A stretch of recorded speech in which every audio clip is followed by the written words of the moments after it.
अस्सलामुअलैकुम नाज़रीन, मैं हूँ डॉक्टर अशफाक हसन खान और मैं प्रिंसिपल हूँ school of social sciences and humanities of national university of sciences and technology. आज मैं काफ़ी गैप के बाद आपसे पाकिस्तान की माशी सूरत हाल पे कुछ गुफ्तगू करूँगा। मैं देख रहा हूँ कि मीडिया में, इवन अखबारात में बहुत सारी खबरें आती हैं डिफ़ॉल्ट के हवाले से, और तो उस पर भी कुछ रोशनी डालूंगा। तो जो मैं आपसे डिस्कस करना चाहता हूं कि इस वक्त हम कहाँ खड़े हैं इकोनॉमी के एतबार से, इसमें जो खराबी हुई है वो क्यों हुई है, इसको बेहतर हम कैसे कर सकते हैं। ठीक है, तो ये बेसिकली एजेंडा है जो आप सबों के जहन में भी रहता है। तो सबसे पहले मैं ये शुरू करूंगा कि एक अच्छी खबर से, कि मुल्क में एक हैजानी सी कैफियत थी कि पाकिस्तान का आर्मी चीफ कौन बनेगा। 6 महीने से गली के नुक्कड़ पे जो पान की दुकान है, चाय खाना है, रेस्टोरेंट है, होटल है, बसों का अड्डा है, वैगनों का अड्डा है, जिस जगह चले जाएं यही डिस्कस हो रहा होता था कि आर्मी चीफ कौन बनेगा। जैसे कि पाकिस्तान में और कोई मसला ही नहीं रहा सिवाय इसके कि बस पाकिस्तान का आर्मी चीफ कौन बने, और हर शख्स की अपनी अपनी राय थी। और वो जो हमारे 5-6 जनरल हजरात थे, उनका वो पोस्टमार्टम करते रहते थे पान की दुकान पे खड़े होकर। और फिर उनका ये भी होता था कि मेरे मुताबिक ये होना चाहिए बेस्ट कैंडिडेट है, हालांकि उनको कोई इससे वास्ता नहीं। दुनिया के किसी मुल्क में भी इस तरीके से उस मुल्क का आर्मी चीफ कौन बनेगा, एक रूटीन के मुताबिक एक नॉर्मल से प्रोसीजर होता है, उसका अपॉइंटमेंट हो जाता है, किसी को नहीं पता चलता। लेकिन हमने इसको इतना एक बहुत बड़ा इशू बनाया और अपने ही इदारों को एक तरीके से नीचा दिखाया। और ये ऐसा नहीं हुआ है। आपको मैं बताऊं कि Pakistan is under hybrid war. ये एक जंग है, हाइब्रिड वॉर है जो लड़ी जा रही है पाकिस्तान में, कि पाकिस्तान की आर्मी को डिमीन किया जाए, उसको बिल्कुल उसके वक़्त को गिरा दिया जाए, एक तरीके से डिमोरलाइज किया जाए। ये दुश्मनों का प्लान है और इसीलिए इतने कंसर्टेड तरीके से एक इसको चलाया गया 5-6 महीना मीडिया पे कि जैसे पाकिस्तान का और कोई मसला ही नहीं रहा। तो अल्लाह का शुक्र है कि बहुत ही बेहतरीन तरीके से एमिकेबली ये रिजॉल्व हो गया मसला, और एक बेहतरीन पाकिस्तान के जो फौज के जो इस वक्त सिपा सलार है, एक बेहतरीन शख्स है, उनके अंदर कायदाना सलाहियत भी मौजूद है। वरना आज वो लेफ्टिनेंट जनरल के ओहदे पे ना होते अगर उनके अंदर वो लीडरशिप क्वालिटी ना होती। क्योंकि फौज का एक अपना निज़ाम है, उसको बहुत इससे प्रोसेस से गुजरना पड़ता है। जो यहाँ गुजरते हैं, जब पहुंचते हैं लेफ्टिनेंट जनरल के लेवल पे, तो उनमें कोई खास फर्क नहीं होता है। तो उनमें से जो बेहतर था वो चुन लिया गया एज आर्मी चीफ और chairman joint chief of staff. तो मेरी तरफ से उन दोनों को मुबारक भी हो, और ये एक बहुत बेहतरीन तरीके से ये मसला हल हो गया। अब रह गया हमारा एक दूसरा मसला, और वो सबसे गंभीर मसला है, और वो है पाकिस्तान की इकोनॉमी। पाकिस्तान की इकोनॉमी जो है इस वक्त बहुत ही बुरे हालत में है। मैं हमेशा कहता हूं कि मैंने कभी जिंदगी में नहीं सोचा था कि मैं पाकिस्तान की मईशत को इस हालत में देखूंगा। देखिए, मैंने अपने जिंदगी के बहुत बेहतरीन कीमती टाइम जो है 11 साल, वो पाकिस्तान की मईशत को डायरेक्टली उसको बेहतर करने के लिए लगाया। और जब वही चीज मेरे आंखों के सामने तबाह हो रहा होता हो, तो आम आदमियों के मुकाबले में मैं ज्यादा रिएक्ट करता हूँ। ये क्वाइट नेचुरल है कि जब आप किसी चीज को बेहतर करने में अपना रोल अदा करें और वो आपके सामने अगर खराब हो रहा हो, तो आम आदमी के मुकाबले में आप ज्यादा रिएक्ट करेंगे। और इसलिए मैं उसी हिसाब से रिएक्ट करता हूँ। शायद लोगों को अच्छा भी ना लगे, लेकिन ये फैक्ट है कि बाकी लोगों के मुकाबले में मेरी रिएक्शन जरा हार्श होती भी है, तकलीफ भी मुझे बहुत ज्यादा होता है, क्योंकि मैंने इसको बेहतर करने में बड़ा रोल प्ले किया था। इस वक्त आप देखें कि मुल्क की इकोनॉमी जो है वो ठीक चल रही थी, पिछले 2 सालों में ठीक चल रही थी मैशत, पेंडेमिक के बाद से बिल्कुल ठीक डगर पे चल रही थी। 5-6%, 6% से इकोनॉमी ग्रो कर रही थी। कहा जाता है कि डिफॉल्ट के करीब थी, हमने डिफॉल्ट से बचा लिया। भाई, कोई डिफॉल्ट करने वाले मुल्क की जो इकोनॉमी है वो 6% से ग्रो करती है? क्या उसके एक्सपोर्ट्स में 27-28% का इजाफा हो रहा हो और वो डिफॉल्ट के करीब है? क्या उसके रेमिटेंस में 26-27-28% का ग्रोथ हो और वो डिफॉल्ट कर रही है? ये सब सियासी बाजी, सियासी नारे होते हैं जिसे हमें परहेज करना चाहिए। पाकिस्तान की मैशत ठीक चल रही थी, ठीक है। आप इस पे, और वो एक ट्रेन की पटरी पे चढ़ी हुई थी। आप ये डिस्कस कर सकते हैं कि क्या वो ट्रेन जो है वो 60 किलोमीटर के स्पीड से जा रही थी या 30 किलोमीटर के स्पीड से ट्रेन चल रही थी, लेकिन ट्रेन चल रही थी, आगे की तरफ जा रही थी। स्पीड पे आप बहस कर सकते हैं। हमने क्या किया है? न ट्रेन को सिर्फ पटरी से उतारा, बल्कि पटरी को भी उखाड़ कर फेंक दिया। पटरी को भी उखाड़ कर फेंक दिया है हमने। अभी तो पहले पटरी को बिछाएंगे, फिर ट्रेन को चढ़ाएंगे, और फिर ट्रेन ने चलना है और अपनी स्पीड को पकड़ना है, तो ये कम से कम 2 से 3 साल का एक हमने वक्त जाया किया। 2 से 3 साल हमने वक्त जाया कर दिया। इस वक्त हम कहाँ खड़े हैं? इकोनॉमी जो है इस साल अगर 1.5 से 2% ग्रो कर जाए तो बहुत बड़ी बात होगी मेरे नजदीक। 1.5 से 2%, क्योंकि आज अब तक जो नंबर आए हैं लार्ज स्केल मैन्युफैक्चरिंग, जिसको हम इंडस्ट्रीज कहते हैं हरफ आम में, पहले क्वार्टर का नंबर आया है और जीरो ग्रोथ है। जीरो, बल्कि जीरो नहीं, इसमें जुलाई सितंबर के महीने में 0.4% नेगेटिव हो गया है, कॉन्ट्रैक्ट कर गया है, श्रिंक कर गई है हमारी इंडस्ट्री। और सितंबर के महीने में ये ग्रोथ जीरो है। तो जीरो टू नेगेटिव ग्रोथ में हम चल रही है हमारी इंडस्ट्रीज, ठीक है। इसी तरीके से इन्फ्लेशन को अगर आप ले लें, मैं कंज्यूमर प्राइस बेस्ड इन्फ्लेशन की बात कर रहा हूं, सीपीआई जिसे कहते हैं।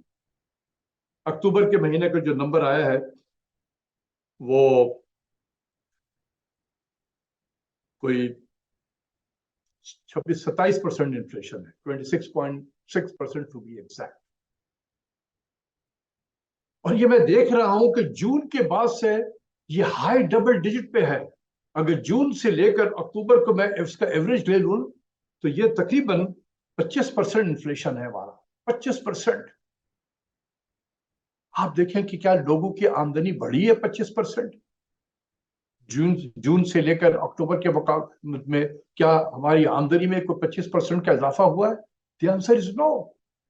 बल्कि फूड इन्फ्लेशन को ले ले, फूड इन्फ्लेशन जो है अर्बन एरियाज में इसी मुद्दत में वो 35% से बढ़ा है, और रूरल एरियाज में 37% से बढ़ा है। पाकिस्तान में गरीब कहाँ बसते हैं? रूरल एरियाज में। पाकिस्तान में जो पॉवर्टी है it is largely rural phenomena. तो गांव में गरीब ज्यादा बसते हैं, और वहां इन्फ्लेशन कितना है? फूड इन्फ्लेशन 37% है। कयामत है मेरे नजदीक, ये कयामत है। आप सोचे कि लोगों पे क्या गुजर रही होगी गांव में। शहरी इलाकों में 34% है। जो फिक्स्ड इनकम ग्रुप के लोग हैं, जो सरकारी मुलाजिम है, उनके बंदे बनाए तनख्वाह होती हैं, या जो गरीब तबका है, वो पिस गया है। और इतने प्रोलॉन्ग पीरियड से ये इस तरह के इन्फ्लेशन को वो फेस कर रहा है। और जो गरीब तबका है वो अपनी मंथली आमदन का 55% से ज्यादा, यानी आधे से ज्यादा जो वो खर्च करता है वो फूड पे करता है। और वो फूड की जी प्राइसेस जो हैं वो अगर 35% और 37% से बढ़ी हुई हो, तो आप सोचे कि वो गरीब तो पहले, अगर फूड की कीमतें इतनी बढ़ी हो तो उसके पास बचेगा क्या फूड को खरीदने के बाद? वो कहाँ से बिजली का बिल देगा बेचारा, कहाँ बच्चों के तालीम पे खर्च करेगा। लोग आज मुझे पता है कि लोग जो है बच्चों को अपने अपने स्कूलों से निकाल रहे हैं, वो अफोर्ड नहीं कर सकते, वो फी नहीं पे कर पा रहे हैं। जो गरीब है, जिन्होंने अपने बच्चों को स्कूल में भेजा था, वो अब अफोर्ड नहीं कर पा रहे हैं, बच्चे विड्रॉ हो रहे हैं स्कूल से। ये हालत है पाकिस्तान की इस वक्त, हमने बना दी है नहीं है, हमने बनाया है उसको। इसके अलावा अगर आप ले लें कि स्टेट बैंक ने सोने पे सुहागा, 2 दिन पहले डिस्काउंट रेट को 15% से बढ़ा के 16% कर दिया। खुदा के वास्ते इस बुकिश इकोनॉमिक्स से बाहर निकलो। जिन लोगों ने किताबें लिखी है ना टेक्स्ट बुक इकोनॉमिक्स की, वो वेस्टर्न वर्ल्ड के लोग थे, और वेस्टर्न वर्ल्ड के जो लोग हैं उनके यहाँ इन्फ्लेशन एक्सेसिव डिमांड की वजह से होता है। और एक्सेसिव डिमांड क्यों होता है? एक्सेसिव मनी सप्लाई की वजह से। लोगों के जेब में जब पैसे जाते हैं तो वो खर्च करते हैं, जब वो खर्च करते हैं तो डिमांड क्रिएट करते हैं। हम जैसे डेवलपिंग कंट्रीज में इन्फ्लेशन एक्सेसिव डिमांड की वजह से नहीं है, मॉनेटरी एक्सेसिव मॉनेटरी एक्सपेंशन की वजह से नहीं है, ये सप्लाई साइड शॉक्स है। आटे की कीमत बढ़ गई, चीनी की कीमत बढ़ गई, टमाटर की कीमत बढ़ गई, प्याज की कीमत बढ़ गई, आलू की कीमत बढ़ गई, या गवर्नमेंट खुद जो है वो कीमतें बढ़ा रही है। बिजली की कीमत बढ़ा दी अंडर द आईएमएफ प्रोग्राम, गैस की कीमत बढ़ा दी अंडर द आईएमएफ प्रोग्राम। तो अब आप खुद सोचिए कि इसकी वजह से इन्फ्लेशन जो क्रिएट हो रहा है, तो क्या इंटरेस्ट रेट को बढ़ाने से आप समझते हैं कि हुकूमत वक्त जो है वो बिजली की कीमत बढ़ाना कम कर देगी? क्या गैस की कीमत वो कम कर देगी? क्या आलू प्याज टमाटर दाल चावल घी आटा इसकी कीमतें कम हो जाएंगी आपके इंटरेस्ट रेट बढ़ाने से? यार खुदा का खौफ करो, कुछ सोचो। दुनिया में को पता है कि जब सप्लाई साइड से इन्फ्लेशन हो या गवर्नमेंट की एडमिनिस्ट्रेट प्राइसेस जो है वो गवर्नमेंट खुद बढ़ा रही है, तो interest rate is not the right instrument. किस तरह के लोग बैठे हुए हैं स्टेट बैंक ऑफ पाकिस्तान में? पाकिस्तान में जो इंपीरिकल एविडेंस है कि 1% जब डिस्काउंट रेट बढ़ाता है स्टेट बैंक, तो 1 साल के अंदर में 1.3% ये कंज्यूमर प्राइस बेस्ड इन्फ्लेशन बढ़ जाता है, इन्फ्लेशन बढ़ जाता है। तो हम किस लिए पागलों की तरह इंटरेस्ट रेट बढ़ाए चले जा रहे हैं? क्या आप इकोनॉमिक एक्टिविटी को स्लो डाउन करना चाहते हैं, इसीलिए शायद इंटरेस्ट रेट को बढ़ा रहे हैं कि जी इससे इकोनॉमिक एक्टिविटी स्लो हो जाए ताकि हम करंट अकाउंट को काबू में कर ले, इंपोर्ट नीचे आ जाएगा। और वाकई इंपोर्ट आ रहा है, वो तो आपने एडमिनिस्ट्रेटिव मेजर्स लेकर इंपोर्ट को कर किया और ठीक किया है आपने। अगर आपने इंपोर्ट पे एग्रेसिव अंदाज में कर किया है, बिल्कुल ठीक किया है आपने। लेकिन जो जिस बेदर्दी से इंटरेस्ट रेट को इस्तेमाल कर रहे हैं एज ए इंस्ट्रूमेंट के तौर पे मॉनेटरी पॉलिसी का, सर इसके अलावा भी इंस्ट्रूमेंट है। अब रिजर्व रेशो को क्यों नहीं बढ़ाते ताकि बैंकों के पास क्रेडिट की अवेलेबिलिटी कम हो, ताकि वो लेंडिंग ना करे, आपकी इकोनॉमिक एक्टिविटी पर उसके असर पड़ेंगे। तो और भी इंस्ट्रूमेंट पढ़े इस्तेमाल करें, किताबों में आपने भी पढ़ा होगा। लेकिन इंटरेस्ट रेट को जब आप इस्तेमाल करते हैं तो आप इससे बजट के खसारे को बढ़ाते हैं। इंटरेस्ट रेट को जब बढ़ाते हैं तो इससे बजट के खसारा बढ़ता है, क्योंकि 1% आपका इंटरेस्ट रेट बढ़ने से तकरीबन 250 बिलियन का इंटरेस्ट पेमेंट साल में बढ़ जाता है। इंटरेस्ट पेमेंट बढ़ता है जो करंट एक्सपेंडिचर सबसे लार्जेस्ट करंट एक्सपेंडिचर का हिस्सा है, तो आपका एक्सपेंडिचर बढ़ता है, आपके बजट पे प्रेशर आता है उसका, आपका खसारा बढ़ता है। जब खसारा बढ़ता है आप बोरो करते हैं, जब बोरो करते हैं तो एक्सपेंसिव बोरो करते हैं, क्योंकि ट्रेजरी बिल्स के जो रेट है या पाकिस्तान इन्वेस्टमेंट बॉन्ड के रेट बहुत ऊंचे हुए हुए, तो आप डेट एक्यूमुलेट किए चले जा रहे हैं। तो यार सोचो कि इसके अलावा भी कोई इंस्ट्रूमेंट है कि नहीं है। ये इतने सारे इकोनॉमिस्ट जो बैठे हुए हैं स्टेट बैंक में, वो क्या कर रहे हैं? कोई ऑल्टरनेटिव भी तो एक्सरसाइज करके देखे कि is this the right instrument. जब आपको पता है कि एक्सेसिव डिमांड की वजह से इन्फ्लेशन पाकिस्तान में नहीं है, पाकिस्तान में इन्फ्लेशन सप्लाई साइड फिनोमेना है, then why are you using interest rate as an instrument? कौन सा हमारे यहाँ डॉलर का इतना इनफ्लो और आउटफ्लो हो रहा है कि हमारा जो आउटफ्लो और इनफ्लो फॉरेन करेंसी है वो बड़ा सेंसिटिव है हमारे इंटरेस्ट रेट से। मुझे कोई इंपेरिकल एविडेंस दिखाए मुझे आप। तो यही दो वजह से ही आप इंटरेस्ट रेट को इस्तेमाल करते हैं, ये दोनों। इसके अलावा इस्तेमाल करें आप इंस्ट्रूमेंट, इंटरेस्ट रेट को नीचे की तरफ लाएं ताकि आपके बजट पे प्रेशर कम हो। दूसरी चीज ये है, बैलेंस पेमेंट की तरफ अगर मैं आता हूं तो इस वक्त जो करंट अकाउंट डेफिसिट जो है ये ठीक जा रहा है। अभी 4 महीने में $2.8 बिलियन हमारा करंट अकाउंट डेफिसिट है, जबकि इसी मुद्दत में ये $5.3 बिलियन था पिछले साल। ये बिल्कुल ठीक है। एक्सपोर्ट्स जो है आपके गिर गए हैं, ग्रोथ स्लो होकर 2.6% पे आ गया है। ये नहीं होना चाहिए था, और ये इसलिए हो रहा है, ये इसलिए हो रहा है कि आपने तमाम कॉस्ट ऑफ प्रोडक्शन को बढ़ा दिया, इंटरेस्ट रेट को बढ़ाया है, तो आपने कॉस्ट ऑफ कैपिटल को बढ़ाया, आपने कॉस्ट ऑफ यूटिलिटीज को बढ़ाई है, बिजली की कीमत बढ़ा के, गैस की कीमत को बढ़ाकर, all in the name of reforms. खुदा के वास्ते रिफॉर्म्स कीमतों को बढ़ा के रिफॉर्म्स नहीं होते हैं। रिफॉर्म्स होता है प्रोसेस में बेहतरी लाने के नाम है। रोड ब्लॉक्स हैं, बम्प्स हैं, इसको स्मूथ करने के लिए रिफॉर्म्स किए जाते हैं। कीमतें बढ़ा के रिफॉर्म्स नहीं होता है।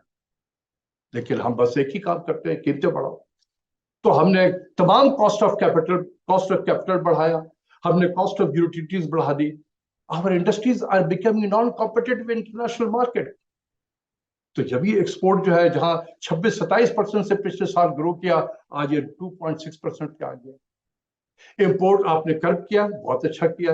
ये तकरीबन 11.6% जो है इंपोर्ट जुलाई और अक्टूबर के दरमियान में ये गिरा हुआ है, बहुत ठीक है ये, जिसकी वजह से ट्रेड गैप में भी कमी आई है और करंट अकाउंट भी करीब आ रहा है।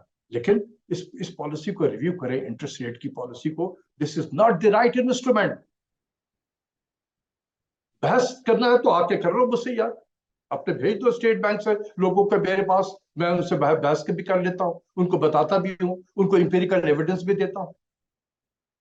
आपके अपना खुद स्टेट बैंक का जो वर्किंग पेपर है वो भी यही बताता है। गालिबन वर्किंग पेपर नंबर 34 है 2010 का, जिसमें उन्होंने खुद स्टडी की कि इंटरेस्ट रेट को डिस्काउंट रेट को जब बढ़ाते हैं तो इन्फ्लेशन बढ़ता है। लेकिन फिर भी आंख बंद करके चलाए चले जा रहे हैं, क्योंकि आईएमएफ ने कहा है तो हमने करना है बस भाई, इसके अलावा तो कुछ कर नहीं सकते यार। जेट में आप अगर मैं आऊं, रेमिटेंस में देखें, रेमिटेंस भी गिर गया, तकरीबन ये 8.5% रेमिटेंस गिरा हुआ है। इस हालत में जब बाहर जो पाकिस्तानी बैठे हुए हैं और जो एक्सचेंज रेट को कोई देखने वाला नहीं है, कोई देखने वाला एक्सचेंज रेट को नहीं है, सारे मार्केट के जो पार्टिसिपेंट हैं सो कॉल्ड, वो खेल खेल रहे हैं। हम सब तमाशाई बने हुए हैं। हम सबको पता है कि किन किन लोगों ने पैसे बनाए हैं, हमने आंख बंद करके रखा हुआ है। तो जो लोग खिलाड़ी हैं इस फील्ड के, वो खेल रहे हैं, उन्हें पता है कि हमें कोई देखने वाला नहीं है, क्योंकि कोई गवर्नमेंट नाम की कोई चीज नहीं है, कोई मिनिस्टर है। मुझे तो नहीं पता कि इस मुल्क का इंडस्ट्री का मिनिस्टर कौन है, आपको पता है? इस मुल्क का कॉमर्स मिनिस्टर कौन है, आपको पता है? इस मुल्क का एग्रीकल्चर का मिनिस्टर है कौन है, आपको पता है? हम सिर्फ सिवाय 3-4 मिनिस्टर के अलावा तो हमें किसी को पता ही नहीं कि कौन है वो मिनिस्टर। तो इसलिए ये हो रहा है कि जो ओपन मार्केट है, जिसको हम कर्व मार्केट कहते हैं, और एक इंटर बैंक मार्केट है, इन दोनों में गैप बहुत ज्यादा बढ़ गया। लिहाजा जो रेमिटेंस आना था बैंकिंग चैनल से, वो हुंडी हवाले के जरिए से आ रहा है, जिसकी वजह से रेमिटेंस गिर रहा है। लोगों का कॉन्फिडेंस भी खत्म हो गया है, खासकर ओवरसीज पाकिस्तानी स्कीम में बात कर रहा हूं। तो इसकी तरफ हमें तवज्जो देने की जरूरत है। इसके अलावा फॉरेन इन्वेस्टमेंट जो है उसमें भी कमी है। 4 महीने में ये तकरीबन $215 बिलियन की कमी हो गई है। $333 मिलियन का इन्वेस्टमेंट आया है, जबकि इसी मुद्दत में पिछले साल तकरीबन $548 बिलियन था। कमी हो रही है। फॉरेन एक्सचेंज रिजर्व जो हमारा 18 नवंबर को ये 7.8 बिलियन डॉलर है। एंड मार्च को ये 11.4 बिलियन डॉलर था। तो तकरीबन 3.6 बिलियन डॉलर के जो हमारे रिजर्व है वो नीचे गिर गया। मार्च से, एंड ऑफ मार्च से लेकर आज 18 नवंबर की मैं बात कर रहा हूं, जो नंबर अवेलेबल है उसमें 3.6 बिलियन डॉलर के फॉरेन एक्सचेंज रिजर्व गिर गए, कम हो गए हमारे। कोई होश है किसी को? किसी को होश नहीं। क्या करना चाहिए? दो तीन चीजें हैं, मैं इससे पहले भी बहुत सारे सजेशन दे चुका हूं। मेरे सजेशन जो है इंपोर्ट की तरफ में है। एक तो मैं ये कहूँ कि ये बिल्कुल ठीक हो रहा है, अगर स्टेट बैंक ने कर्व किया हुआ है, एलसीज को ऑनर नहीं खोलने की इजाजत नहीं दे रहे हैं, बिल्कुल ठीक कर रहे हैं। 1-2 साल में कोई क़यामत नहीं टूट जाएगी पाकिस्तान में। अगर बेहतर ये होता कि जैसे मैं हमेशा से कहता रहा हूं, selective and yet aggressive import comparison, वो आइटम जो नॉन एसेंशियल टाइप के हैं, अगर उसको हम कर्व कर देते तो ज्यादा बेहतर होता। लेकिन चले, अगर आपने ये साल इसी तरीके से गुजारना है तो ठीक है, लेकिन जरा एनर्जी की तरफ दे। ये मैं हुकूमत से एड्रेस को कह रहा हूं, एनर्जी की तरफ दे। पिछले जो माली साल खत्म हुआ है जून में 2021-22 में, हमने 26 बिलियन डॉलर के सिर्फ एनर्जी इंपोर्ट किया, जिसमें आपके 18 बिलियन का हमने तेल इंपोर्ट किया है, 5 बिलियन डॉलर के हमने एलएनजी इंपोर्ट किया है, 2.7 बिलियन डॉलर का हमने कोल इंपोर्ट किया है, और ये 26 बिलियन डॉलर का हमने एनर्जी इंपोर्ट किया है। इसमें कमी लाने की जरूरत है, इसमें कमी लाने की जरूरत है। कैसे? मैं हमेशा से कह रहा हूं, पिछले 5-6 महीने से कह रहा हूं ये चीज, कि अभी हम 5 डेज ए वीक करते हैं दफ्तर में, तमाम कारोबार 5 डेज ए वीक चल रहा है। आप एक दिन इसमें से 5 डेज में से एक दिन वर्क फ्रॉम होम कर दें, क्या फर्क पड़ेगा? हमारा जो महीने का जो कंजम्पशन है ऑयल का, ये कोई 33 मिलियन लीटर्स है, और डीजल तकरीबन 29 या 30 मिलियन लीटर के डीजल हम इंपोर्ट करते हैं पर मंथ। मंथली के बाद मैं बात कर रहा हूं। तो अगर आप 1 day of work from home कर दें, मैं ये नहीं कहूंगा कि ये आपका सबका सब बच जाएगा, लेकिन यह है कि जिस दिन छुट्टी होती है तो हम देखते हैं कि सड़कों पे गाड़ियां कम होती हैं, लोग कम लेकर आते हैं। तो एक तो आपका पेट्रोल बचेगा, आपकी बिजली बचेगी, टेलीफोन के जो एक्सपेंसेस हैं वो बचेंगे। तो ये मेरी तरफ से सजेशन है कि इस एनर्जी के बिल को कम किया जाए। दूसरा है गैस। देखिए, रशिया यूक्रेन के वॉर के बाद जो हम एलएनजी इंपोर्ट कर रहे थे, इसमें बहुत दुश्वारियां पेश आ रही हैं और आगे भी आएंगी, क्योंकि यूरोप पागलों की तरह एनर्जी खरीद रहा है ओपन सी से। जो शिपमेंट हमारी तरफ आती हो वो रास्ते से उसको उठा के लेके चले जाते हैं, पैसे ज्यादा दे देते हैं। तो बांग्लादेश को भी ये प्रॉब्लम है, पाकिस्तान को भी ये प्रॉब्लम है। तो आप गैस की राशनिंग करें। कैसे? सुबह आप 7 बजे से लेकर 9 बजे तक गैस दें ताकि लोग सुबह नाश्ता कर लें। 12:30 से लेकर 1:30 बजे तक, 2 बजे तक आप गैस सप्लाई करें ताकि लोग खाना पका लें। और फिर रात में 7 बजे से लेकर 9 बजे तक करें ताकि लोग रात का खाना खा लें। उससे क्या होगा कि गैस कंजम्पशन बचेगी। दूसरी यह है कि ये जो पाइप में गैस होता है इसकी भी लीकेजेस है, कुछ 17-18% तो गैस की लीकेजेस हो गई हैं। तो आपकी लीकेजेस भी कम होगी उससे। तो आप एक डॉलर इस वक्त बचाने की जरूरत है, ठीक है? तो आप ये भी काम करें। दूसरा है, मैं हमेशा कहता रहा हूं कि ये जो ट्रेवल है, पाकिस्तानी जिस तरीके से ट्रेवल कर रहे हैं बाहर, ऐसा लगता है कि पाकिस्तान बहुत एफ्लुएंट मुल्क बन गया है। जिसको देखो, पीआईए तो बेचारा खत्म हो गया तकरीबन, फॉरेन एयरलाइन से लोग ट्रेवल कर रहे होते हैं, टिकट जाके तो रुपए में खरीदते हैं, लेकिन जो फॉरेन एयरलाइंस के जो दफ्तर है यहाँ पर, वो रुपए लेकर जब अपने हेडक्वार्टर को भेजता है तो इसी इंटरबैंक से वो डॉलर लेता है, तो आपका डॉलर बाहर चला जा रहा है। कितना? स्टेट बैंक के स्टैटिस्टिक्स के मुताबिक तकरीबन $150 मिलियन पर मंथ है। $150 मिलियन पर मंथ। जब पैंडेमिक हुआ, पैंडेमिक के जमाने में जब सफर पे काफी पाबंदी लग गई, तो ये गिर के मंथली जो हमारा एक्सपेंडिचर था ये $10 मिलियन पे आ गया था, 10 मिलियन पे। तो आप इसमें उन स्टूडेंट को जो बाहर जा रहे हैं पढ़ने के लिए उनको छोड़ दें, और जो हमारे एक्सपैट्रिएट पाकिस्तानीज हैं जो आते हैं छुट्टी गुजारने के लिए और जाना वापस जा रहे हैं उनको छोड़ दें, और बाकी जो लोग हैं जो प्लेजर ट्रिप के लिए जा रहे हैं या बिजनेस ट्रिप के लिए जा रहे हैं या वैसे ही सैर तफरीह के लिए जा रहे हैं, उनके ट्रेवल को इतना एक्सपेंसिव कर दें कि वो 10 मरतबा सोचे। डिस्करेज करें आप ट्रेवल को इस वक्त, ताकि आप डॉलर बचा सकते हैं। मैं नहीं कहता हूं कि $150 मिलियन पर मंथ बच जाएगा। अगर आप $50 मिलियन भी बचा लेना तो ये $600 मिलियन यहां से बच जाएगा। इस वक्त एक एक डॉलर बचाने की जरूरत है।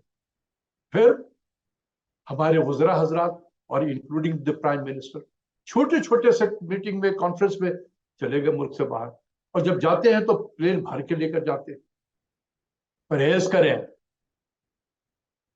जिससे कि जहां जाना चाहते हैं आप उनसे टेलीफोन पे बात करें, कॉन्फ्रेंस कॉल कर लें उन लीडर से, बजाय कि आप जाए वहां पर। जब आप जाएंगे आपके साथ 13 जमातें भी मौजूद हैं, वो 13 जमातों के नुमाइंदों को भी आप लेके जाएंगे। तो छोटी छोटी सी मीटिंग के लिए आप जब जा रहे होते हैं तो इतना बड़ा काफिला लेकर आप जा रहे होते हैं, क्या खर्च नहीं आता है उसके ऊपर में? तो प्राइम मिनिस्टर साहब इस मुल्क की खातिर सोचे जरा कि क्या ये सफर अगर आप नहीं करेंगे तो क्या पाकिस्तान को बहुत नुकसान पहुंच जाएगा। जहां आप जा रहे हैं क्या आप वहां पर उनसे कॉन्फ्रेंस कॉल करके यहां बात नहीं कर सकते? कोई जरूरी है कि आपको जाना है वहां पर? जिस वजीर को देखो, वजीर भी चला गया तो साथ साथ मिनिस्टर ऑफ स्टेट भी निकल गया। फिर सेक्रेटरी ने कहा कि यार मैंने क्या कसूर कर दी है, सेक्रेटरी भी पीछे से निकल गया। सब बाहर फिर रहे हैं, 5 स्टार होटल, 7 स्टार होटल में ठहर रहे हैं जाकर। ये गरीब मुल्क है, हम मांग मांग के पैसा ला रहे हैं। हम क्या कर रहे हैं, किस तरीके से पैसा लुटा रहे हैं? तो खुदा के वास्ते इसकी तरफ भी तवज्जो दें, अपने सफर को बिल्कुल रोक दें इस वक्त। जी इस वक्त पाकिस्तान की मौशी सूरत हाल ऐसी है जो मुझे इजाजत नहीं देती, इसलिए मैं बाहर ट्रेवल नहीं करूंगा, और अपने वज़रों को भी कहें कि ना करें। अगर कोई कॉन्फ्रेंस है तो आप अपने सफीर को कह दें कि जो पाकिस्तान का स्टेटमेंट है on behalf of government of Pakistan, वो सफीर वहां प्रेजेंट कर दे, वहां पढ़ दे जाकर पाकिस्तान के जो व्यू पॉइंट है वो वहां पेश कर दे। कोई जरूरी है कि मिनिस्टर ने जाके ही वहां पेश करना है? तो ये तो बैलेंस ऑफ पेमेंट साइड पे, इसको एनर्जी को कब करना है और डॉलर को बचाना है। रुपए की तरफ अगर मैं आऊं, बजट की तरफ में, इंटरेस्ट रेट को कम करो। ये बढ़ाकर इंटरेस्ट रेट आप जुल्म कर रहे हैं पाकिस्तान पे, पाकिस्तान के बजट पे जुल्म कर रहे हैं। मैं बहुत डिटेल में नहीं जाना चाहता हूं। ये प्राइमरी डेफिसिट का भी टारगेट, प्राइमरी बैलेंस के जो टारगेट रखा गया है, ये आर्मी को डैमेज करने के लिए किया गया। मैं बहुत बड़ी बात कर रहा हूं। टारगेट डिफेंस बजट है पाकिस्तान का। ये इंटरेस्ट रेट को बढ़ाकर आप इंटरेस्ट पेमेंट को बढ़ाते हैं तो प्राइमरी बैलेंस में क्या होता है, एडजस्टेड फॉर इंटरेस्ट पेमेंट, तो बल्क ऑफ रेवेन्यू तो आपको वहीं निकल जाता है इंटरेस्ट रेट को, जिसको आपने प्रोटेक्ट कर लिया है। जो बचा उसमें से आपने डेवलपमेंट को भी करना है, डिफेंस को भी करना है, बाकी सरकारी मुलाजिमीन की तनख्वाहें भी करनी है। तो डेवलपमेंट में भी IMF ने पाबंदी लगा दी है, तो अब एक ही आइटम रह गया है करने के लिए, वो है डिफेंस। मुझे हैरानी होती है जो हमारे आर्म फोर्सेज हैं कि उन्हें भी नहीं पता चल रहा होता है कि ये जो प्राइमरी सरप्लस और प्राइमरी, जब मैं मिनिस्ट्री ऑफ फाइनेंस में 11 साल डील करता रहा IMF से, उस वक्त कभी ये टारगेट नहीं हुआ करता था। अभी क्यों आया ये टारगेट? इस प्रोग्राम से आया। है ये टारगेट। पहले बजट डेफिसिट का टारगेट हुआ करता था, अब उन्होंने प्राइमरी बैलेंस रखा कि इसको सरप्लस लाना है। सरप्लस उसी सूरत में होगा जब आपके डिफेंस कट होंगे, क्योंकि इंटरेस्ट रेट को बढ़ा बढ़ाकर हमने इंटरेस्ट पेमेंट को आसमान पे पहुंचा दिया है। रेवेन्यू उस तेजी से तो नहीं बढ़ रहा, तो आपके जो रेवेन्यू जो है adjusted for payment of interest payment जब बन जाता है वो बहुत थोड़ा होता है, उससे आप ना डिफेंस को फाइनेंस कर सकते हैं और ना प्रॉपर डेट को। अभी जो मैंने एक्सरसाइज की है, ये 2021-22 का जो माली साल गुजरा है, हमारे पास जो नेट फेडरल रेवेन्यू बचता है आफ्टर गिविंग प्रोविंसेस, जो नेट फेडरल रेवेन्यू है that is sufficient to finance interest payment and only 39% of defence, 61% of defense budget, the entire development program, the entire salary of the government servant, they're all on borrowed resources, all on borrowed resources. तो जिस मुल्क के defence जो है वो borrowed resources पे हो, उस मुल्क की नेशनल सिक्योरिटी का क्या होगा? खुद सोचे आप, एज ए पाकिस्तानी बल्कि सोचे उस मुल्क का क्या बनेगा जिसके डिफेंस बजट बोरोड रिसोर्सेज पे हो। कोई भी किसी वक्त भी टैप को रोक सकता है, बंद कर सकता है। तो आप अपने इंटरेस्ट रेट को कम करें ताकि 1% इंटरेस्ट रेट आप डिस्काउंट रेट को नीचे लाएंगे, 250 बिलियन बचेगा एक साल के अंदर में, जिससे आप डेवलपमेंट प्रोग्राम का भी फाइनेंस कर सकते हैं, या आप फिर टू दैट एक्सटेंट अपने बजट डेफिसिट को कम कर सकते हैं। टू दैट एक्सटेंट आपकी बोरोइंग कम हो जाएगी, आपकी डेट जो पेस ऑफ डेट एक्यूमुलेशन है, पब्लिक डेट, उसमें कमी है। आखिर में मैं ये कहूंगा कि जिस तरीके से जो हैजानी कैफे चल रही है पाकिस्तान में इतनी एक्सट्रीम नेचर की अनसर्टेनिटी कभी नहीं देखी गई। हर शख्स परेशान है, आप यकीन करें, हर शख्स इस मौके की तलाश में है कि उसे मौका मिले और वो मुल्क छोड़ के चला जाए। जितनी जल्दी हो खुदा के वास्ते इलेक्शन का डेट अनाउंस करो, खुदा के वास्ते इलेक्शन का डेट अनाउंस करें। बहुत जुल्म हो गया है इस मुल्क के ऊपर में, आप इस तरीके से मुल्क को चला नहीं सकते। डेट अनाउंस करेंगे इलेक्शन का ताकि ये अनसर्टेनिटी के बादल छट जाए, आप free fair and transparent election करा के जो जीतता है उसके हवाले करे, चाहे पार्टी ए जीते, बी जीते, सी जीते, जो भी जीतते ही है उसके हवाले करे, वो जाने और उसकी इकोनॉमिक टीम जाने। लेकिन ये जो अनसर्टेनिटी के जो बादल हैं ये छटना चाहिए। बहुत हो गया है, बहुत हो गया है, रहम कर दें इस मुल्क पे आप लोग। ये मुल्क है तो सियासत है, मुल्क ही नहीं रहेगा तो कहां सियासत करेंगे, कौन से पार्लियामेंट होगी आपकी? तो मैं पाकिस्तान की खातिर आपसे अपील करता हूं, जो भी साहिब इक़्तिदार लोग हैं, खुदा के वास्ते जितनी जल्दी हो इलेक्शन जो है आप अनाउंस करें। The most preferable date is sometime in the end of March और अर्ली अप्रैल में आप इलेक्शन करा दें, ताकि इस मुल्क को इस गर्दाब से, इस परेशान हालत से निकालें लोगों को। सब बेचैन है, सब बेचैन है।